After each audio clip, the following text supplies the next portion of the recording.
Subscribe कीजिए the perfect classes channel को और बेल आइकन को दबाइए लेटेस्ट वीडियो सबसे पहले देखने के लिए। Hello student, the perfect classes में आपका स्वागत है। और अगर आप DSSB, PGT, TGT, PRT, KVS या CTET की तैयारी करना चाहते हैं तो हमारे चैनल से जुड़ सकते हैं। ये जो हमारी नई सीरीज चल रही है जिसमें मैं DSSB ने अब तक जितने भी प्रीवियस एग्ज़ाम लिए हैं उनका GS का पोर्शन मैं डिस्कस कर रहा हूं। और आज जो मैं आपके साथ में DSSB का प्राइमरी का यानी PRT का पेपर जो कि 25/8/2013 में हुआ था वो डिस्कस करने जा रहा हूं। ठीक, हम इसके क्वेश्चन करते हैं और इसका जीके का पोर्शन जो है डिस्कस करते हैं।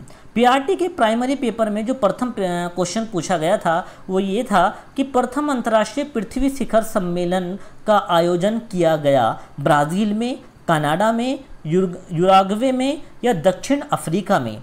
तो देखो इसका आंसर है पृथ्वी अंतर्राष्ट्रीय सम्मेलन सबसे पहले कहाँ पर हुआ था? ब्राज़ील में। ब्राज़ील में एक जगह है रियो डी जेनेवा, और रियो डी जेनेरियो में 1992 में ये शिखर सम्मेलन हुआ था जो कि 3 जून से लेकर 14 जून तक चला था। ये सबसे पहला शिखर सम्मेलन है। यहाँ से कई क्वेश्चन आपके बनते हैं, जैसे कि 1992 में ये शिखर सम्मेलन हुआ, कहाँ पर हुआ? रियो डी जेनेवा में ये शिखर सम्मेलन हुआ, और 3 जून से लेकर 14 जून के बीच में ये शिखर सम्मेलन हुआ। नेक्स्ट क्वेश्चन पर हम आते हैं और नेक्स्ट क्वेश्चन हम इसका पढ़ते हैं जो कि PRT में आया था कि निम्नलिखित में से कौन सा जीवाश्म ईंधन है? लकड़ी, पवन, यूरेनियम, उपरोक्त में से कोई नहीं। तो जो इसका आंसर होगा उपरोक्त में से कोई भी नहीं। देखो सबसे पहले आपको पता होना चाहिए जीवाश्म ईंधन किसे कहते हैं। जीवाश्म ईंधन वो ईंधन होते हैं जो लाखों करोड़ों साल पहले जलकर दब गए थे, और दबने के कारण उच्च दाब और ताप के कारण वे जीवाश्म ईंधन में परिवर्तित हो गए थे, जैसे कि डीजल, पेट्रोलियम, घासलेट। ऐसे ईंधन को जीवाश्म ईंधन कहते हैं, और ये प्राकृतिक ईंधन है या प्राकृतिक संसाधन कहलाते हैं। तो यानी जीवाश्म ईंधन आपको पता लगा कि जीवाश्म ईंधन किसे कहते हैं, और इनमें से इसका कोई भी उदाहरण नहीं है। नेक्स्ट क्वेश्चन पर आते हैं और नेक्स्ट क्वेश्चन है तमिलनाडु राज्य के वर्तमान मुख्यमंत्री का नाम क्या है? देखो ये पेपर 2013 का है, तो अब जो पूछेगा तो वो वर्तमान में ही पूछेगा कि वर्तमान मुख्यमंत्री कौन है। तो जो वर्तमान मुख्यमंत्री हैं तमिलनाडु के, उनका नाम है पलानीस्वामी। पलानीस्वामी जो है वर्तमान में तमिलनाडु के नए मुख्यमंत्री हैं। क्वेश्चन नंबर 4 जो पूछा गया था कि निम्नलिखित में से भारत के किस राज्य का लोकसभा के संसद सदस्य के रूप में दूसरा सर्वाधिक प्रतिनिधित्व है? यानी किस राज्य के लोकसभा के सदस्य ज़्यादा हैं? तो देखो सबसे ज़्यादा जो लोकसभा के सदस्य हैं, जो लोकसभा में बैठते हैं, वो हैं उत्तर प्रदेश के, वो हैं 80। उत्तर प्रदेश के कितने हैं? 80। अब यहाँ पर उत्तर प्रदेश तो ऑप्शन में है ही नहीं, ऑप्शन में है पश्चिम बंगाल, बिहार, आंध्र प्रदेश और महाराष्ट्र। इसमें से यानी नंबर दूसरा पूछा है कि दूसरे नंबर पर कौन सा है। तो दूसरे नंबर पर जो लोकसभा के सदस्य हैं वो हैं महाराष्ट्र के, और महाराष्ट्र के कितने हैं? 48 महाराष्ट्र के हैं। और नंबर 3 पर हैं पश्चिम बंगाल के, जिसके हैं 42 लोकसभा के सदस्य।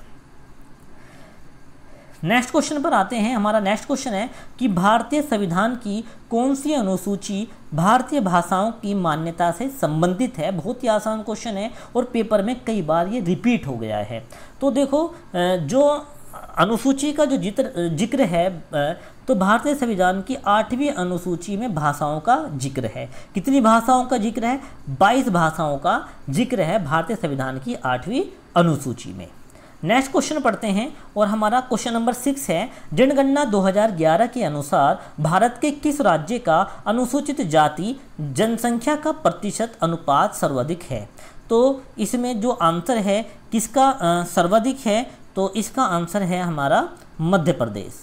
तो मध्य प्रदेश का जो है सर्वाधिक है। नेक्स्ट क्वेश्चन पर आते हैं, वर्तमान में भारत के राष्ट्रीय महिला आयोग के अध्यक्ष कौन है? देखो यहाँ पर फिर वर्तमान की बात पूछ रहा है, और ये पेपर PRT का यानी प्राइमरी का 2013 में पूछा गया था, तो हमें वर्तमान की बात जो है हमें पता होनी चाहिए। तो वर्तमान में जो महिला राष्ट्रीय आयोग के जो अध्यक्ष हैं वो हैं रेखा शर्मा। क्या नाम है उनका? रेखा शर्मा। नेक्स्ट क्वेश्चन है मुगल व राजपूतों के बीच खानवा का युद्ध जो है कब हुआ था। देखो जो खानवा का युद्ध जो हुआ था वो कब हुआ था, 1526, 1527, 1568, 1519। तो इसका आंसर है खानवा का युद्ध हुआ था 1527 में। और खानवा का युद्ध जो हुआ था वो बाबर और राणा सांगा के बीच हुआ था। बाबर और राणा सांगा के बीच में 17 मार्च 1527 को खानवा का युद्ध हुआ था, जिसमें बाबर की जीत हुई थी। बाबर ने 3 महत्वपूर्ण युद्ध लड़े थे। 1526 में जो युद्ध हुआ था वो हुआ था पानीपत का पहला युद्ध, जो कि 21 अप्रैल को हुआ था 1526 में। पानीपत का प्रथम युद्ध बड़ा फेमस है, ये किस किस के बीच हुआ ये भी पेपर में आ जाता है। पानीपत का जो प्रथम युद्ध था वो इब्राहिम लोदी और बाबर के बीच हुआ था। और खानवा का युद्ध राणा सांगा और बाबर के बीच हुआ था, और इन दोनों में बाबर जीता था। तीसरा युद्ध हुआ था चंदेरी का युद्ध। चंदेरी का युद्ध हुआ था 1528 में। 1528 में तीसरा युद्ध चंदेरी का युद्ध हुआ था, जो मेदिनी राय और बाबर के बीच हुआ था, और इसमें भी बाबर की ही विजय हुई थी। तीनों युद्ध बहुत महत्वपूर्ण है, तीनों युद्ध जो है आपको याद होने चाहिए। नेक्स्ट क्वेश्चन है कि गांधी जी द्वारा दांडी यात्रा प्रारंभ की गई, यानी दांडी यात्रा कब प्रारंभ की गई थी, दांडी यात्रा का आरंभ कब किया गया था। तो गांधी जी ने दांडी यात्रा का आरंभ 12 मार्च 1930 को किया था। देखो दांडी यात्रा के बारे में मैं आपको कुछ बता देता हूँ कि 12 मार्च 1930 को गांधी जी ने अपने अनुयायियों के साथ अहमदाबाद में जो एक जगह है इनका आश्रम है साबरमती आश्रम से लेकर दांडी तक जो है पैदल मार्च निकाला था, और जो है अपनी यात्रा को कंप्लीट किया था, और वहां पर जाकर इन्होंने नमक कानून को तोड़ा था। चलिए नेक्स्ट क्वेश्चन, क्वेश्चन नंबर 10 कि स्वतंत्रता के पश्चात भारत के प्रथम गृह मंत्री कौन थे। ऑप्शन है सरदार वल्लभ भाई पटेल, लाल बहादुर शास्त्री, BR अम्बेडकर, मौलाना अबुल कलाम आज़ाद। तो स्वतंत्रता के पश्चात भारत के प्रथम गृह मंत्री जो थे वो थे हमारे सरदार वल्लभ भाई पटेल। नेक्स्ट क्वेश्चन है क्वेश्चन नंबर 11, निम्नलिखित में से कौन वर्ष 1967 से 1969 की अवधि में भारत के राष्ट्रपति रहे, यानी 1967 से लेकर 1969 तक भारत के जो राष्ट्रपति रहे हैं। अब आपके सामने ऑप्शन है doctor Sarvepalli Radhakrishnan, doctor Zakir Hussain, doctor VV गिरी, डॉक्टर फखरुद्दीन अली अहमद। तो इसका आंसर है जाकिर हुसैन जो थे वो 1967 से लेकर 1969 के बीच भारत के राष्ट्रपति रहे। एक और यहाँ से अच्छा क्वेश्चन है, ये जो सर्वपल्ली राधाकृष्णन हैं भारत के सबसे पहले उपराष्ट्रपति बने थे। चलिए नेक्स्ट क्वेश्चन, क्वेश्चन नंबर 12, निम्नलिखित में से क्या पृथ्वी के घूर्णन का परिणाम है। ऑप्शन है ज्वार भाटा, कैरोलियस बल, गुरुत्वाकर्षण बल या ग्रहण। तो इसका आंसर है कैरोलियस बल, ये पृथ्वी के घूर्णन का परिणाम है। क्वेश्चन नंबर 13 है भारत के साथ किस देश की अंतर्राष्ट्रीय सीमा नहीं है। यहाँ पर पूछा है किस देश की अंतर्राष्ट्रीय सीमा नहीं है। श्रीलंका, भूटान, बांग्लादेश, म्यांमार। देखो भूटान की भी मिलती है, बांग्लादेश की भी सीमा मिलती है, म्यांमार की भी मिलती है, श्रीलंका की सीमा नहीं मिलती। तो और भी ऐसे देश हैं जिनकी सीमा जो है भारत से मिलती हैं। वो कौन कौन से देश हैं मैं सबको बता देता हूँ। जैसे भूटान, बांग्लादेश, म्यांमार तो यहाँ पर ऑप्शन में दिए हैं, और पाकिस्तान है, अफ़गानिस्तान है, नेपाल है। ये जो हैं कुछ ऐसे देश हैं जिनकी सीमा भारत के साथ मिलती है, लेकिन श्रीलंका की सीमा भारत के साथ नहीं मिलती। चलिए नेक्स्ट क्वेश्चन है, बहुत अच्छा क्वेश्चन है, पेपर में कई बार ये भी क्वेश्चन आ चुका है। तिब्बत में ब्रह्मपुत्र नदी को किस नाम से जाना जाता है। ऑप्शन है सुबनसिरी, देबांग, लोहित, सांगपो। तो इसका आंसर है सांगपो। तिब्बत में ब्रह्मपुत्र नदी को सांगपो के नाम से जाना जाता है।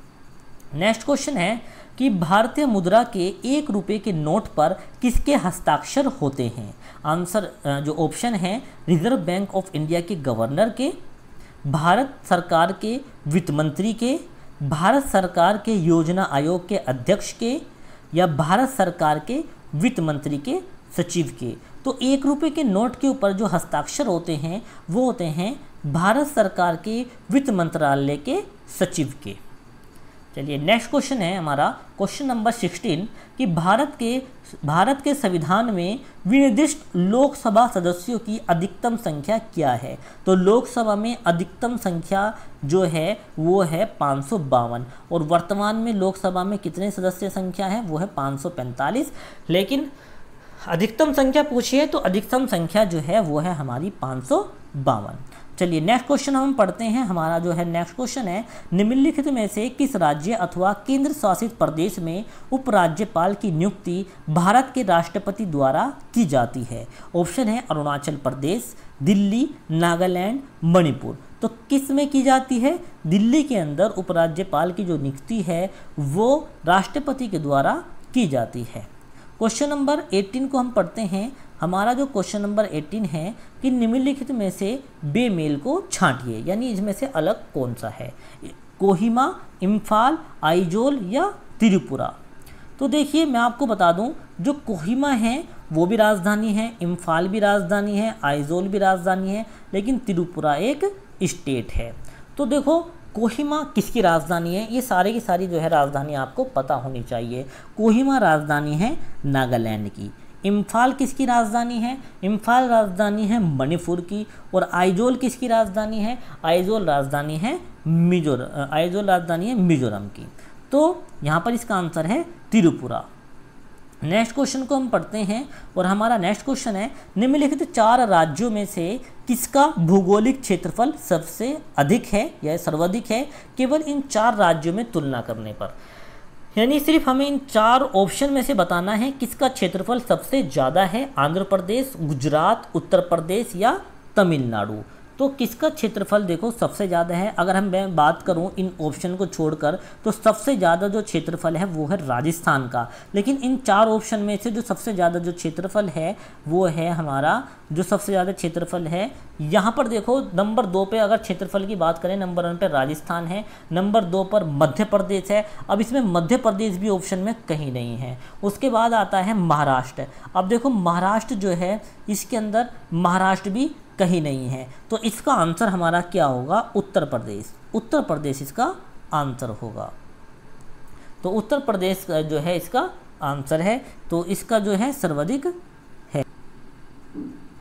तो इस प्रकार मैंने जो DSSB का यानी प्राइमरी का जो 25/8/2013 में जो पेपर हुआ था वो मैंने आपके साथ डिस्कस किया है।